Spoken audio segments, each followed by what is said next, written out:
The Oklahoma Sooners come in at number 9 in the AP Top 25 poll. We'll have takeaways on that, as well as what it looks like in the Big 12 and around the country on today's episode of Locked On Sooners.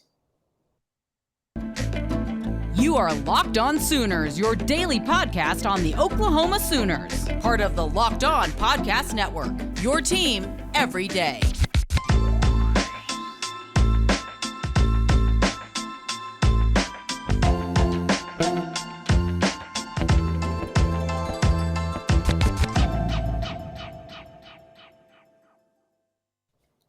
What's up, Sooner Nation, and welcome to Locked On Sooners. Thank you for joining me. My name is John Williams. You can follow me on Twitter at John9Williams, and joining me as he does every day is Josh Helmer. You can follow him on Twitter at JoshOnRef. You can also hear him Monday through Friday from 9 to noon on 94.7 The Ref in Norman. Josh, what is up, man? What is going on? What is going on? Oklahoma, number 9, like you said, off the top in the Associated Press poll, which is, oh, by the way, identical to where Oklahoma was at in the USA Today Sports AFCA coaches poll. And you kind of look at the rest of the landscape in the Big 12 Conference, and what do we see? Oh, that's right. It's identical again for the Baylor Bears, who are at number 10 in both polls. And really, for all intents and purposes, I'm calling it identical for Oklahoma State. I know that technically they're one spot lower in the AP poll at number 12 than they are at number 11 in the coaches poll. But really, John, I mean, kind of exactly what we saw in the coaches poll, at least for Oklahoma and the Big 12 landscape. Yeah, and when you look at 9, 10, and 12 versus 9, 10, and 11, what this says to me is that the voters think of these teams as pretty much even. You know, there's going to be some polls where maybe Baylor was ranked ahead of Oklahoma, others where Oklahoma State might have been ranked ahead. But for, like you said, for all intents and purposes, like 9, 10, 11, 9, 10, 12, nobody really knows who is the favorite in this conference. And I think we've seen that throughout kind of the national landscape and, you know, different publications, whether it's Athlon Sports or, you know, ESPN or CBS Sports. I mean, there's not really a clear-cut favorite in the conference. I know, you know, we kind of think Oklahoma is going to be the team to beat in the conference, but given what Baylor's bringing back, what they did last year, Oklahoma State similarly, what they did last year, what they're bringing back, I think it's safe to say that these three teams are going to be pretty well close together throughout the 2022 season. I don't think we'll see much separation between the three until we get to late November, and we really have to start seeing that separation so we know who's going to, you know, represent the Big 12 in the Big 12 championship game. That's kind of where this, you know, reads to me as I'm looking at the AP poll. Like, yeah, Oklahoma is ahead of Baylor. I saw a lot of, you know, back and forth, and I kind of engaged in it a little bit on Twitter tonight or today. Oklahoma and Baylor, they're pretty much even. If you're going to get offended by Oklahoma being ahead of Baylor, I think you're overreacting to the poll a little bit. I don't think that Oklahoma is far and away above and better than Baylor. I'm not going to say that at all. I think where Baylor is definitively better than any team in the Big 12 is in the trenches, their offensive line, their defensive line. Nobody can really match up with that. And that's going to be a strength of theirs as they go through the season, at least on paper, as we, you know, look at things now in the middle of August in 2022. That being said, I think that Oklahoma getting the little bit of a bump is probably just a respect thing. But at the same time, like, this is not a team that is breaking in a whole bunch of new people, like new to coaching, new assistants, things like that. Yes, they've got a whole new defensive staff, but all of those guys, they've been doing the work for years, whether it is Ted Roof as the defensive coordinator, your defensive assistants, those guys have been position coaches for a very long time. Miguel Chavis is the only one that hasn't done it. And Brent Venables was very adamant about the fact that he believed that Miguel Chavis could do the job because he saw him do aspects of the job at Clemson. And so I'm not so concerned about all the turnover on the coaching staff that Oklahoma is undergoing, unlike maybe a Baylor who brings back their head coach, offensive coordinator, defensive coordinator. I think the concern for me as it pertains to Oklahoma is just kind of putting it all together. I feel like the talent's there. It's just a matter of, are they going to have the continuity, the chemistry to bring it all together to actually make a difference on the football field, bring all these really good pieces together and formulate the puzzle. I'm with you. I don't think there's a ton of difference between Oklahoma, between Baylor. I don't think there's much difference between Baylor and Oklahoma State, the way that the voters are looking at this thing. I do get a little bit where if you're a Baylor fan, you're saying to yourself, are you kidding me?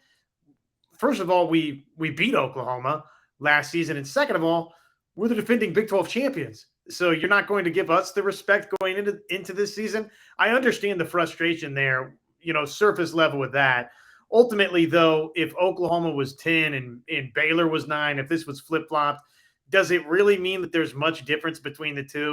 Yeah, I mean, they've got Oklahoma ranked one spot in front of Baylor, but it's not as though Oklahoma's number 4 nationally and Baylor's 11th, right? I mean, there's the voters are telling you, hey, there's not much difference between these two teams.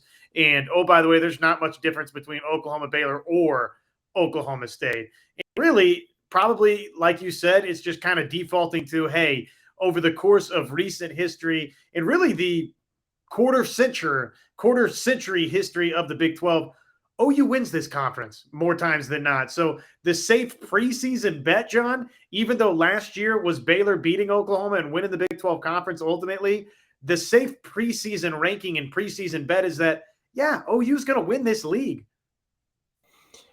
I look at it like this. So Pitt wins the ACC last year, and they come in 13 spots behind Clemson, who's number 4 in the poll.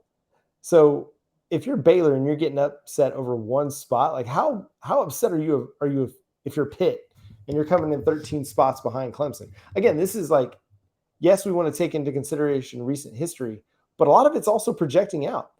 As good as Baylor is going to be this year, let's not forget that they lost their 2 best running backs, Abram Smith and Tristan Ebner. Abram Smith, he was the thing that was making that offense go. Like, he was the spark plug for that offense. Tyquan Thornton, he's in New England now. Like, those are 3 key pieces off of your offense.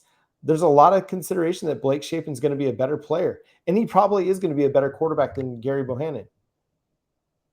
But we don't know that yet.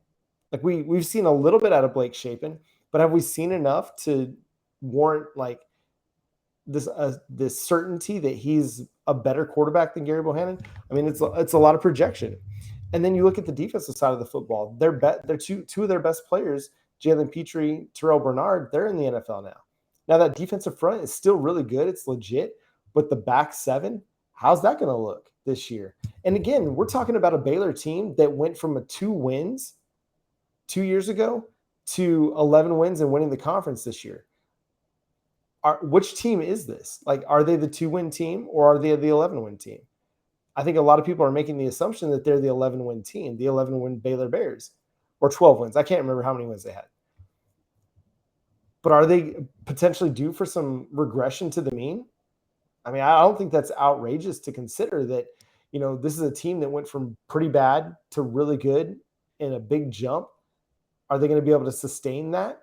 That's the question. I think that's a worthwhile question. Whereas Oklahoma, whether it's Bob Stoops or Lincoln Riley or what's coming up in Brent Venables, they've got a long track record of success in the Big 12 conference. Are there years where they were down? Absolutely. Could this be one of them? Sure.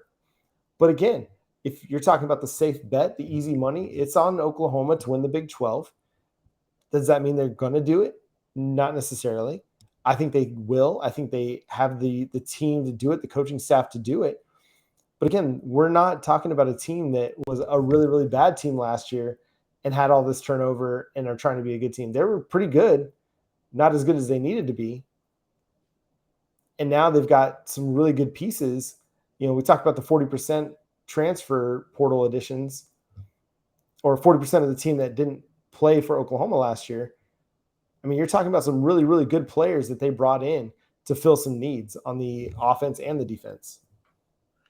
Meanwhile, Oklahoma State, they kind of got to feel like, okay, they're ranked behind both Oklahoma and Baylor, and yet because of everything that Oklahoma State is replacing defensively, including its defensive coordinator and Jim Knowles, Oklahoma State's got to be kind of sitting there like, you know what, we're ranked behind those two, but that kind of makes sense. And there's actually quite a bit of respect for us going into this season. So it's, Oklahoma State fans, I think, probably feel quite a bit differently than maybe even Baylor fans do with this AP preseason poll there and where they were in the coaches poll.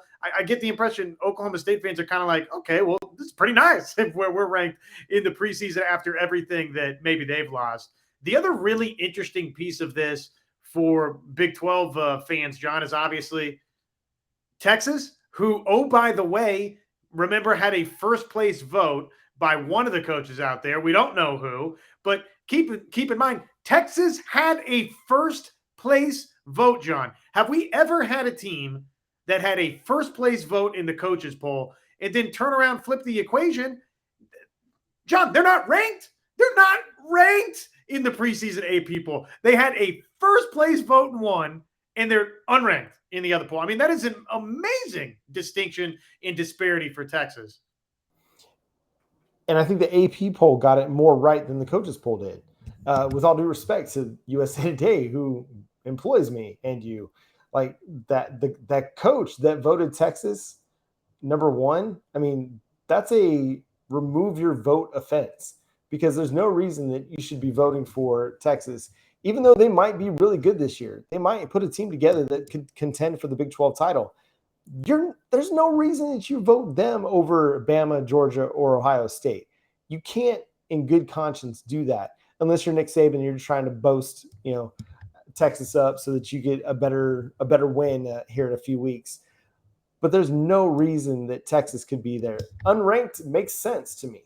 This is a team that has tradition over the last decade has disappointed for most of those seasons. Coming off of a 5-7 year in which you lost to Kansas, it makes sense that you're unranked. Now you're right; they're right on the outside, of the others receiving votes. They're not too far off from being in the AP top 25, but yeah, it makes more sense than them receiving a vote and being in the top 20 of the AP top 25. So just a few other notes on this. The SEC leads the way with 6 teams in the top 25. Surprisingly, the ACC comes in with 5. Clemson, Pitt, Wake Forest, NC State, and Miami. One more team than the Big 10 had with just 4, and then the Big 12 comes in with just 3 teams in the AP top 25. Josh, any other takeaways on this that you want to mention before we talk about BetOnline?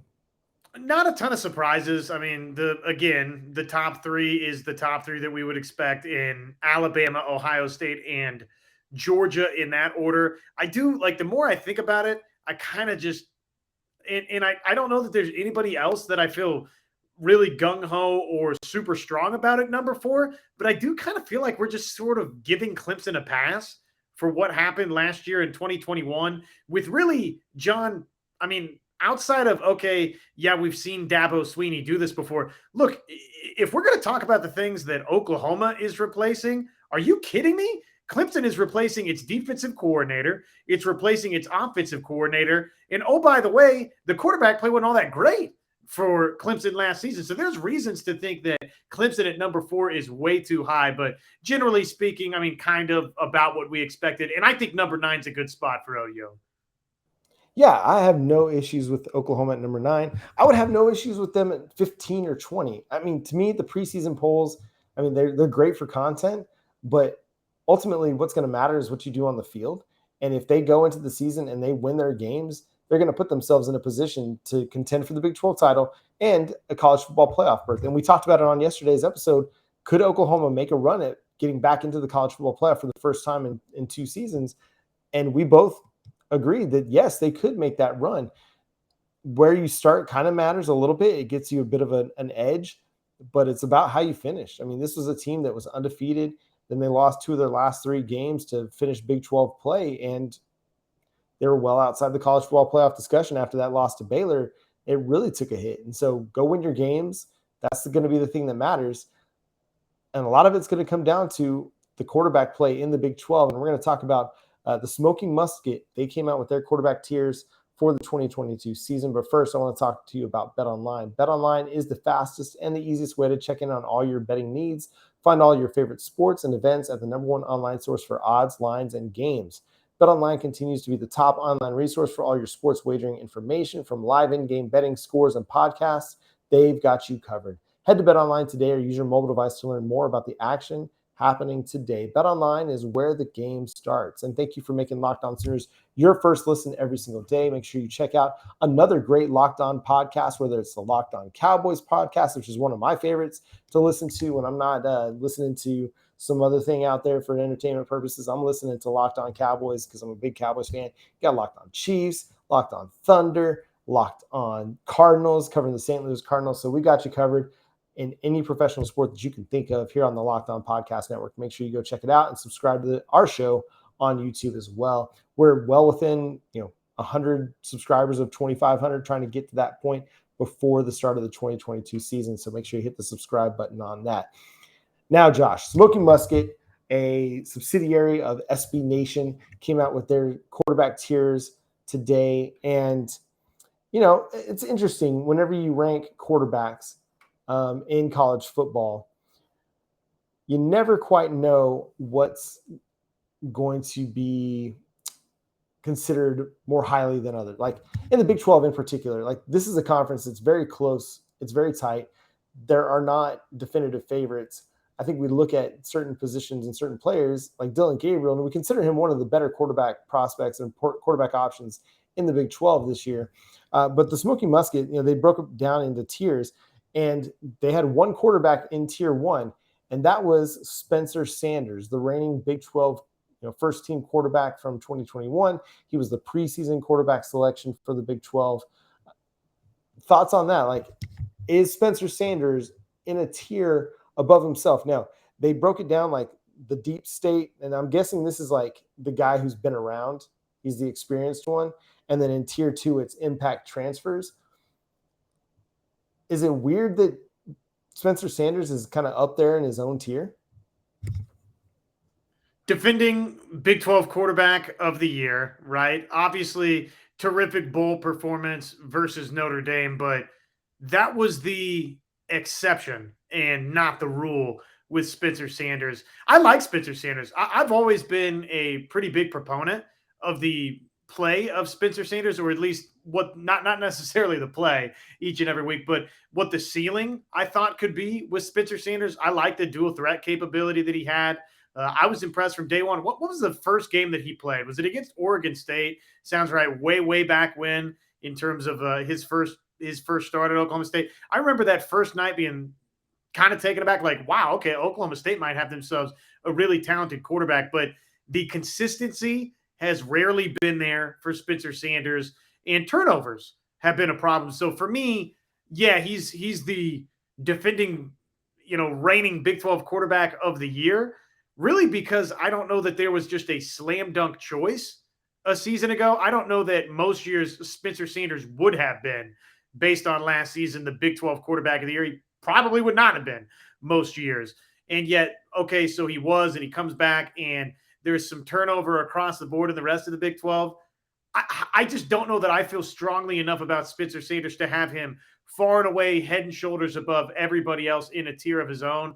I would say probably Dillon Gabriel deserves to be in that tier with Spencer Sanders. Who else would be in that top tier? Because the rest of it, okay, like Quinn Ewers, if you're mixing him in, yeah, you can't have him in tier 1 because we haven't seen any of Quinn Ewers. The rest of the quarterbacks in the Big 12, I'm thinking Max Duggan. Yeah, I mean, he's going to be a ways down the board for me. Who is there anybody else? I mean, Shapen, I like the potential of Blake Shapen, but guess what? Gary Bohannon was the starting quarterback at Baylor a season ago. So I need to see a lot more out of Blake Shapen before I'm ready to put him in tier 1. I mean, is there anybody I'm missing? Adrian Martinez was, again, an up and down guy at Nebraska. So to me, it would kind of probably be Spencer Sanders and Dillon Gabriel in that top tier by themselves, and then a bunch of other guys in tiers 2 and 3 and beyond.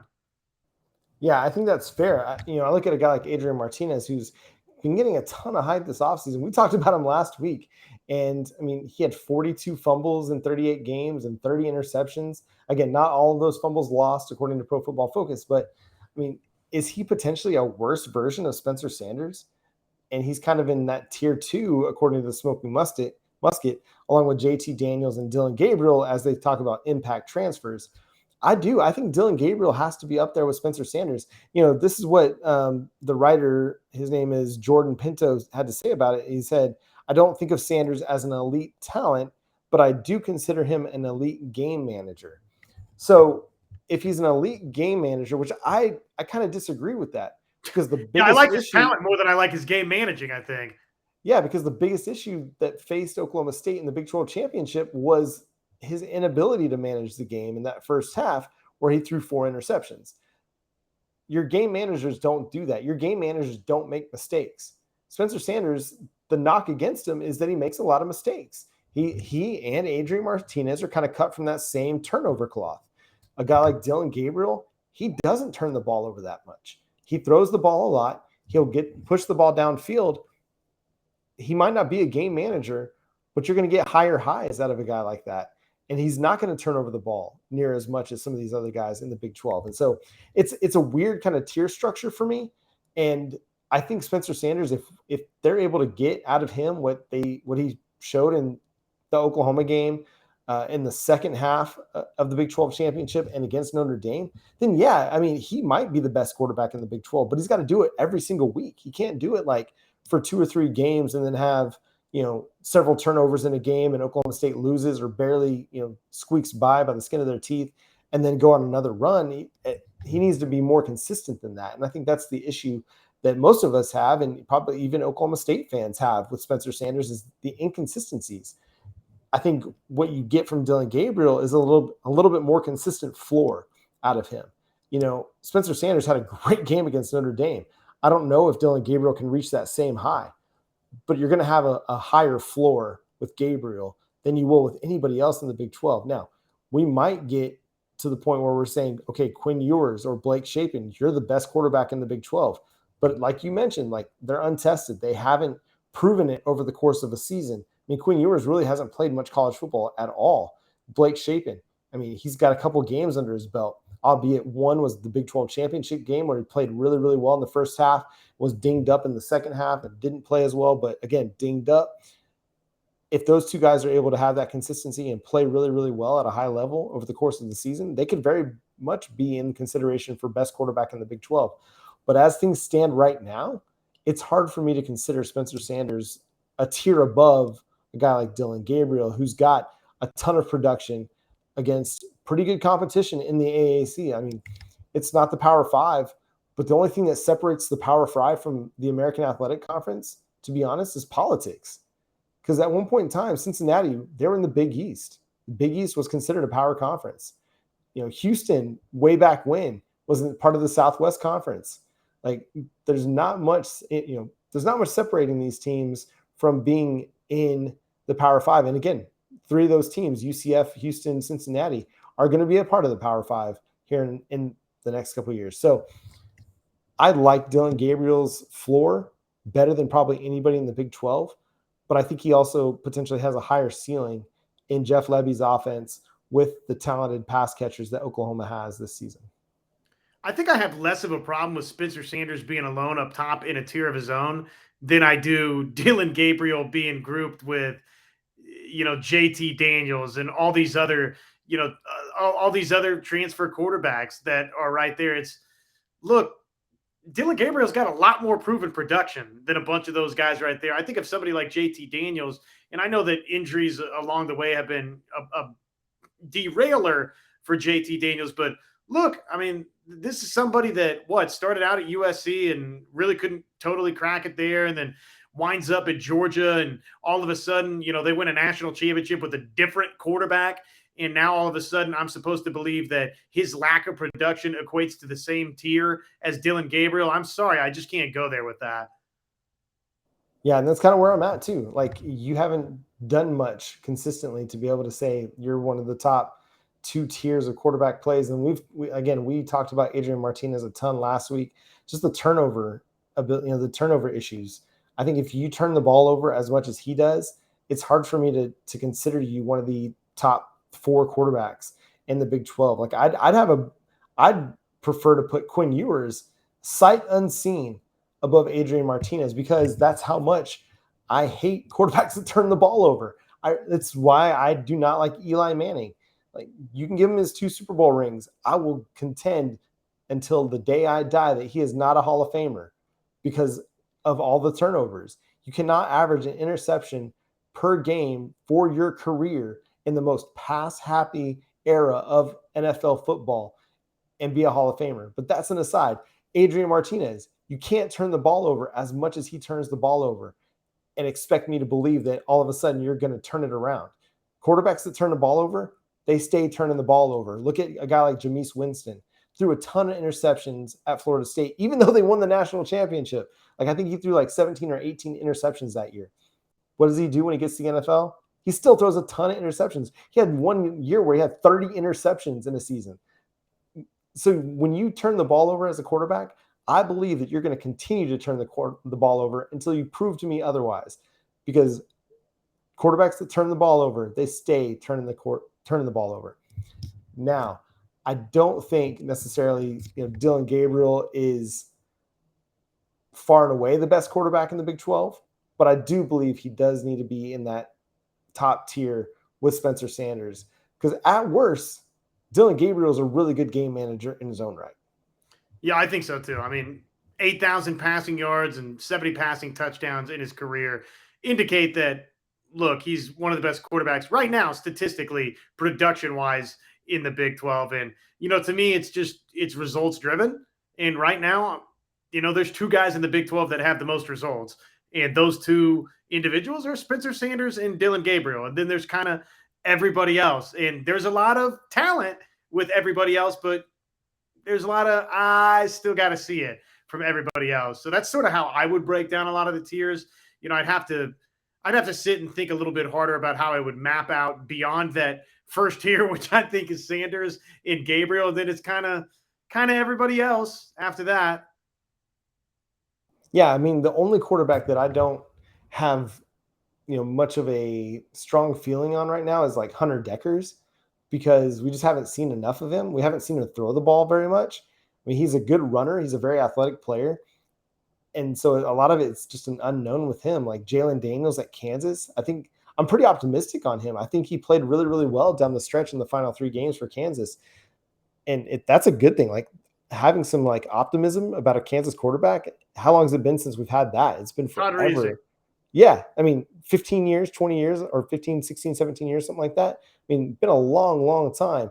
And then you look down at Texas Tech, I like Donovan Smith as a quarterback. People keep talking about Tyler Shuck. I mean, for my money, give it to Donovan Smith. That dude played really well down the stretch as well.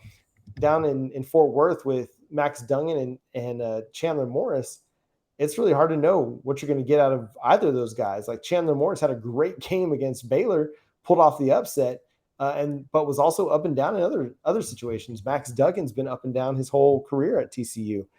And then, yeah, I mean, we talked about the other guys, but yeah, I don't know if there's a great feel for many of the other quarterbacks in the Big 12, aside from a Spencer Sanders, a Dillon Gabriel.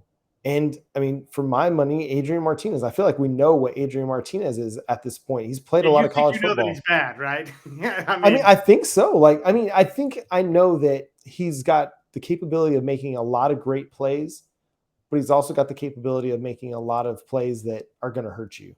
If that makes sense. Lose games. Yeah, and I mean, we've got enough of a sample size from him that we should know that. Now, Chris Kleiman, he could be the miracle worker that all of a sudden gets through to Adrian Martinez, is the necessity of taking care of the football. But again, until I see it, I'm not going to be there yet. I'm not going to be there with even, I know Joey, your brother, like Joey's really high on Kansas State. I can't get there until I see Adrian Martinez protect the football better. And I know this became Locked On Adrian Martinez, and I apologize for that. But that's just how much I value taking care of the football. So if you've got a son who is training to be a quarterback, make sure you teach him the importance of taking care of the football. You don't give possessions away. The football is the most important thing. And it's like Herman Boone said in Remember the Titans, what does the blocking have to do with you holding onto the football, when he's talking to Petey after he fumbles the ball? So there's your Remember the Titans reference. Josh, anything else you want to touch on today before we wrap it up? Locked On Smoking Musket. That's right. Yeah, big shout out to Smoking Musket, part of the SB Nation, and Jordan Patino there for that article. I love rankings. Like, that's one of my favorite things to discuss because, Jordan Pinto. Chris Arnold, he's a DFW radio personality for a long time, back to the 80s. He always talked about how people love lists. Well, I'm one of those people that absolutely love lists and love to debate the finer points of lists. So we'll talk more lists over the course of the off season, the preseason, and during the season at times when it's deemed appropriate. But that's going to do it for today's episode of Locked On Sooners. Thanks for tuning in and subscribing to the show wherever you get your podcasts. Follow Josh on Twitter at JoshOnRef. You can follow me on Twitter at John9Williams. The show is at Locked On Sooners and on Facebook, Locked On Sooners Podcast. But until next time, he's Josh. I'm John. Boomer Sooner.